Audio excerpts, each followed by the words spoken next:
मैं हूं शुभम वर्मा और आप देख रहे हैं क्विक शॉट नॉलेज। तो आइए देखते हैं। आज हम यूनिवर्स से जुड़े हुए कुछ फैक्ट्स देखने वाले हैं, तो तैयार हो जाइए। Fact 1, dark matter.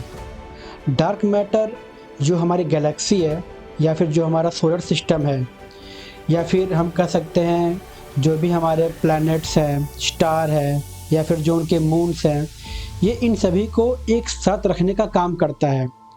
एक्चुअल में डार्क मैटर क्या है, ये अभी तक साइंटिस्ट इस पर रिसर्च ही कर रहे हैं। उनको अभी तक पता नहीं कि एक्चुअल में डार्क मैटर होता क्या है, लेकिन इतना ज़रूर पता चल सका है कि डार्क मैटर जो है वो हमारे सोलर सिस्टम को या फिर हमारे गैलेक्सी को आपस में, आप कह सकते हो कि एक तरीके से कंबाइन रखता है, उनको अपने से दूर जाने से रोकता है, जिससे या फिर हम कह सकते हैं कि वो एक दूसरे से काफ़ी दूर नहीं जा पाते या फिर हम कह सकते हैं कि वो एक दूसरे से टकराते भी नहीं हैं, क्योंकि उनके बीच में जो डार्क मैटर होता है वो उनको आपस में कोलैप्स होने से रोकता भी है। डार्क मैटर जो होता है, कहा जाता है कि वो एक पार्टिकल है, वो एक कण है जिसकी जो स्पीड है वो करीब करीब लाइट की स्पीड के करीब होती है। मतलब जो हमारी प्रकाश की स्पीड है उसकी स्पीड के आसपास ही हमारी डार्क मैटर की भी स्पीड होती है। जो हमारा डार्क मैटर का जो पार्टिकल्स होता है उसकी स्पीड हमारे लाइट की स्पीड के आसपास होती है। लेकिन क्योंकि डार्क मैटर को देखना पॉसिबल नहीं है, इस वजह से क्योंकि ये किसी लाइट को ऑब्जर्व नहीं करता, ना ही किसी लाइट को एमिट करता है, इसी वजह से इसको देख पाना एक तरीके से इम्पॉसिबल होता है। कहा यह भी जाता है कि जो डार्क मैटर है, जो हमारा पूरा यूनिवर्स है, पूरे यूनिवर्स का जो मास है उसका 85% अकेला केवल डार्क मैटर होता है। तो आप कह सकते हो कि डार्क मैटर पूरे यूनिवर्स में फैला हुआ है और इसका मेन काम ही होता है हमारी गैलेक्सी और हमारे सोलर सिस्टम को एक साथ बनाए रखना। Fact 2, dark energy. Dark energy भी आप कह सकते हो कि एक तरीके से एक ऐसी एनर्जी है जिसको देख पाना लगभग इम्पॉसिबल है, क्योंकि ये भी किसी एनर्जी को एमिट नहीं करता, ना ही किसी एनर्जी को या फिर आप कह सकते हो किसी लाइट को ये ऑब्जर्व करता है। इसी वजह से इसको देख पाना एक तरीके से नेक्स्ट टू इम्पॉसिबल होता है। और कहा यह भी जाता है कि जो डार्क एनर्जी है वो पूरे ब्रह्मांड का, जो पूरा हमारा यूनिवर्स है, उसका 68% मास अपने पास रखता है। मतलब कि जो पूरे यूनिवर्स का जो मास है 68% वो उसको अपने पास रखता है। और जो डार्क एनर्जी है ये बेसिकली काम क्या करता है कि जो हमारा यूनिवर्स है, हम सब जानते हैं कि जो हमारा यूनिवर्स है वो फैल रहा है, वो काफ़ी तेज़ी से एक्सपेंड कर रहा है, तो उसके एक्सपेंड करने के पीछे डार्क एनर्जी ही होती है। तो हमारी जो डार्क एनर्जी है ये बेसिकली जो हमारा डार्क मैटर है उसके अपोजिट कार्य करता है, उसके अपोजिट वर्क करता है। डार्क मैटर क्या करता है, ये हमारी गैलेक्सी या फिर हमारे सोलर सिस्टम को आपस में बनाए रखता है, लेकिन डार्क एनर्जी जस्ट हमारे जो हमारा गुरुत्वाकर्षण होता है, जो हमारी ग्रेविटी होती है, उसके जस्ट अपोजिट वर्क करता है। ये क्या करता है, ये हमारे पूरे यूनिवर्स को एक्सपेंड कर रहा है। हमारा यूनिवर्स एक्सपेंड कर रहा है ये सब हम जानते हैं, लेकिन ये क्यों एक्सपेंड कर रहा है? Because of dark energy. Fact 3, हम जिन तारों को देखते हैं या फिर हम जिन ग्रहों को देखते हैं या फिर हम जिन चंद्रमाओं को देखते हैं, एक्चुअल में हम उनसे द्वारा निकली हुई जो लाइट होती है हम उनको देख रहे होते हैं। कहने का मतलब कि जैसे हम लोग कहते हैं कि ये जो स्टार है वो हमसे 1 लाइट ईयर दूर है या फिर 2 लाइट ईयर दूर है, बट एक्चुअल में होता क्या है कि जो उन तारों से निकली हुई रोशनी होती है ना, हम उन रोशनी को देख रहे होते हैं। तो इसका मतलब ये हुआ कि हो सकता है कि आज के समय वो तारा वहाँ पे हो ही नहीं, आज के समय में वो स्टार वहाँ ना हो सकता है कि वो एक तरीके से ख़त्म हो चुका हो। ये भी हो सकता है कि जिस स्टार को अभी हम देख रहे हैं, हो सकता है कि वो स्टार आज के समय में वहाँ एग्जिस्ट ही ना करता हो, या फिर हो सकता है कि वो स्टार आज के समय में ख़त्म हो चुका हो, उसका कोई अस्तित्व ही ना बचा हुआ हो। क्योंकि हम जिस स्टार को आज के समय देख रहे हैं, एक्चुअल में वो जो स्टार है वो हम उसकी लाइट को देख रहे हैं, ना कि उस स्टार को। एक एग्जांपल समझते हैं। हम जानते हैं कि जो लाइट की स्पीड होती है वो होती है 3 लाख किलोमीटर के आसपास में, और जो हमारा सूरज है वो हमारे सबसे नज़दीक का स्टार है, और उस सूरज की जो लाइट होती है हम तक पहुंचने में 8 मिनट और 20 सेकंड का टाइम लेती है। तो अब यहाँ पे क्या हो रहा है कि हम जिस सूरज को देख रहे हैं एक्चुअल में हम उस सूरज की निकली हुई लाइट को देख रहे होते हैं, ना कि हम उस सूरज को करंट में देख रहे हैं। हम उस सूरज को प्रेजेंट में नहीं देख रहे हैं, हम उस सूरज को 8 मिनट 20 सेकंड पहले की पोजीशन में देख रहे होते हैं। मतलब कि अभी हम जिस सूरज को देख रहे हैं वो सूरज एक्चुअल में वहाँ नहीं है, वो वहाँ पे 8 मिनट और 20 सेकंड पहले था, ठीक, वो अब वहाँ पे नहीं है। इसी तरीके से हम जिस स्टार को देख रहे होते हैं वो स्टार आज से उतने समय पहले था जितनी समय वो हमसे दूर है। कहने का मतलब कि अगर एक स्टार हमसे 1 लाइट ईयर दूरी पे है तो हम उससे उतने समय पहले देख रहे हैं। हो अब इस समय वो स्टार अपने पोजीशन पे नहीं होगा, किसी भी चीज़ को हम लोग देख रहे होते हैं तो एक्चुअल में क्या होता है, हम उसके द्वारा निकली हुई लाइट को देखते हैं।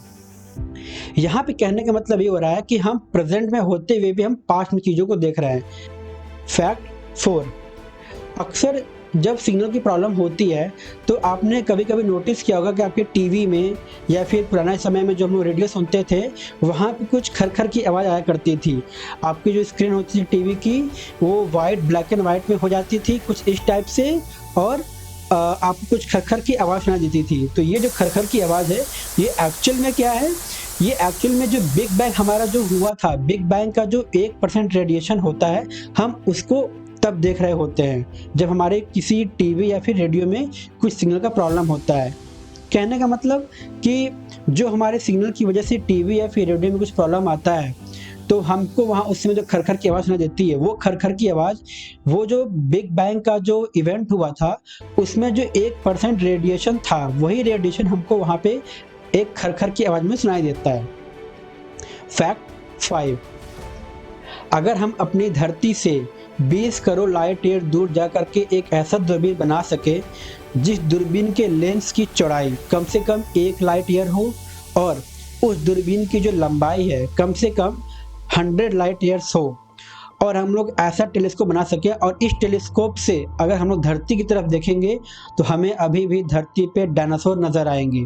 मतलब कि अगर हम लोग धरती से 20 लाइट ईयर दूर जा करके काफ़ी विशाल टेलीस्कोप बना सकें, ऐसा टेलीस्कोप जिससे हम लोग अपनी धरती पे देख सकें, तो हमें धरती पे आज भी डायनासोर घूमते हुए नज़र आएंगे। है ना काफ़ी रोमांचक। फैक्ट 6, न्यूट्रॉन स्टार क्या होता है। न्यूट्रॉन स्टार एक्चुअल में एक बहुत बड़ा स्टार होता है जो कि अपने आखिरी समय में जब होता है तो उसकी ग्रेविटी की वजह से क्या होता है कि वो जो स्टार होता है ना वो ब्लास्ट कर जाता है, उसमें काफ़ी ज़्यादा विस्फोट होता है और वो विस्फोट को हम बोलते हैं सुपरनोवा। और इसी सुपरनोवा की वजह से जो हमारा स्टार होता है उसका जो बाहरी परत होती है, ठीक, जो उसका आउटर पार्ट होता है उसको क्या किया जाता है स्पेस में फेंक दिया जाता है, और जो इसका इनर पार्ट होता है जो इसका सेंटर होता है वो क्या होता है, वो एक छोटे से ऑब्जेक्ट में सिकुड़ सा जाता है। इसकी वजह से क्या होता है, इसकी वजह से हमारा एक न्यूट्रॉन स्टार बनता है। और ये न्यूट्रॉन स्टार जो होता है इसकी अगर हम लोग लंबाई में बात करें तो ये 20 किलोमीटर से 30 किलोमीटर लंबा होता है, लेकिन जो इसका द्रव्यमान होता है, जो इसका मास होता है वो हमारे सूरज से भी 3 गुना ज़्यादा होता है। तो आप इमेजिन कर सकते हो कि जो हमारा न्यूट्रॉन स्टार होता है वो कितना ज़्यादा भारी होता है। मतलब हमारा जो स्टार है, जो हमारा सूरज है वो इतना बड़ा है, उसके बावजूद एक ऐसा ऑब्जेक्ट, एक ऐसा स्टार जो कि केवल 20 से 30 किलोमीटर ही लंबा है, उसके बाद भी वो हमारे सूरज से 3 गुना ज़्यादा भारी होता है। अब आप इसको एक और एग्जांपल समझ सकते हो। सपोज अगर हमने एक न्यूट्रॉन स्टार को हमने एक चम्मच में रखा, केवल एक चम्मच में, उसका एक छोटा सा एक पार्ट, उसके छोटा सा एक टुकड़ा अगर हमने एक चम्मच में रखा तो केवल एक चम्मच जितना न्यूट्रॉन स्टार जो वेट होगा, जो उसका मास होगा वो करीब करीब 1 बिलियन टन होता है। आप इसे समझ सकते हो कि एक न्यूट्रॉन स्टार कितना ज़्यादा हैवी होता है, कितना ज़्यादा भारी होता है, कि केवल एक चम्मच के बराबर न्यूट्रॉन स्टार जो होगा उसका वेट भी 1 बिलियन टन होता है। और ये जो न्यूट्रॉन स्टार होता है ये काफ़ी ज़्यादा गर्म होता है। इसका जो सरफेस होता है, जो इसका सतह होता है, केवल उसी का टेम्परेचर लाखों डिग्री सेंटीग्रेड होता है। और ये जो न्यूट्रॉन स्टार होते हैं वो काफ़ी तेज़ गति से घूमते हैं, जो इनकी स्पीड होती है ना वो काफ़ी तेज़ होती है। और ये केवल अपने सेंटर पॉइंट पे, जो इनका सेंटर पॉइंट होता है वो उसी सेंटर पॉइंट पे करीब 1 सेकंड में 100 बार तक घूम सकते हैं। तो आप इससे अंदाज़ा लगा सकते हो कि उनकी स्पीड क्या होती है, वो कितने गर्म होते हैं और वो कितने ज़्यादा हैवी होते हैं, उनका कितना ज़्यादा मास होता है। फैक्ट 7, क्या हो अगर हम एक पक्षी को, एक बर्ड को अंतरिक्ष में छोड़ दें उड़ने के लिए, क्या होगा?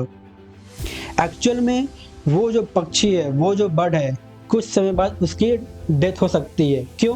क्योंकि हम सब जानते हैं कि एक पक्षी को उड़ने के लिए हवा चाहिए, और क्योंकि स्पेस में हवा तो है नहीं, और इस हवा ना होने की वजह से उसको वो फोर्स नहीं मिलेगा, जो हमारा बर्ड है उसको वो फोर्स नहीं मिलेगा, जिस वजह से वो नहीं उड़ पाएगा और उसकी डेथ हो जाएगी। फैक्ट 8, मंगल ग्रह, जिसे हम मार्स के नाम से भी जानते हैं, इसका एक उपग्रह है। जैसे हमारे पृथ्वी का एक उपग्रह क्या है? चंद्रमा है। उसी तरीके से मंगल ग्रह का भी एक उपग्रह है, एक मून है, जिसको हम बोलते हैं फोबोस। और ये जो फोबोस है धीरे धीरे मंगल की तरफ बढ़ रहा है, और एक दिन ऐसा आएगा जब ये फोबोस मंगल से टकरा जाएगा, और इसके टकराने की वजह से जो हमारा मंगल है उसके चारों ओर एक रिंग बन जाएगा, और ये रिंग बिल्कुल वैसा होगा जैसा हम लोग आज सैटर्न की तरफ देखते हैं। मतलब जो हमारा शनि ग्रह है, जैसा शनि ग्रह के चारों ओर एक रिंग बना हुआ है, ठीक उसी तरीके से हमारे मार्स पे भी एक रिंग बन जाएगा। लेकिन इस घटना को होने में अभी लाखों करोड़ों साल हैं।